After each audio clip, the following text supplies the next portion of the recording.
I'll be discussing chapter 27, the 60s. Now, this was a pretty, I wouldn't say necessarily volatile time, but it was a lot of things that were going on, and it actually was a catalyst for a lot of change in American history.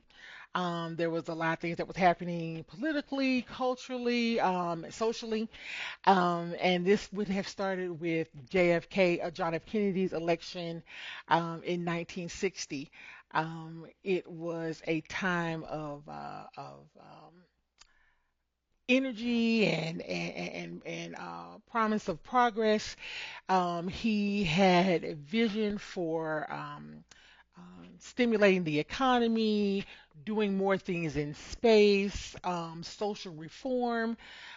There were things, Kennedy, of course, was dealing with the remnants of Cold War tensions. There was things including the Bay of Pigs and, of course, the Cuban Missile Crisis, which again brought us to the brink of a nuclear war. But it also put him in the forefront as one of the great leaders, globally. Now, another thing that was going on during the 60s was the civil rights movement. We did talk about last chapter how the Montgomery bus boycott happened in the late 50s. We had the Brown versus Board of Education, which outlawed segregation in schools. And then this was a rise of protests and boycotts. So they had the bus boycott, they had sit-ins where um, uh, people would come in and sit in lunch counters. They were normally not able to sit in because they were black. They had marches. They did civil suits and other things of legal action. We talk about the Freedom Rides, the March on Washington in '63, with, of course, Dr. King in his "I Have a Dream" speech, and these concentrated efforts contributed to things like the Civil Rights Act, and the Voting Rights Act as well, that gave more liberties to blacks, which included being able to vote. Even though they were away from the Jim Crow, there was still a lot of intimidation and things that were done to keep the blacks from voting, especially once they realized that they would have a significant influence on political parties as well. Now, of course, JFK was assassinated, and then of course Lyndon B. Johnson was the president after that.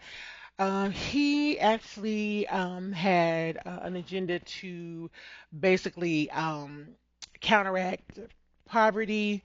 He was instrumental in creating Medicaid and Medicare, and he also extended funding for housing and education. He worked kind of like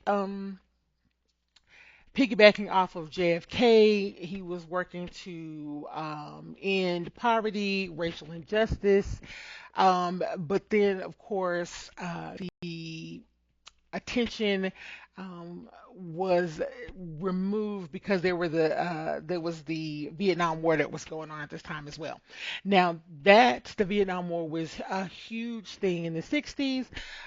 It started off with us just being, supporting South Vietnam, definitely to combat communism.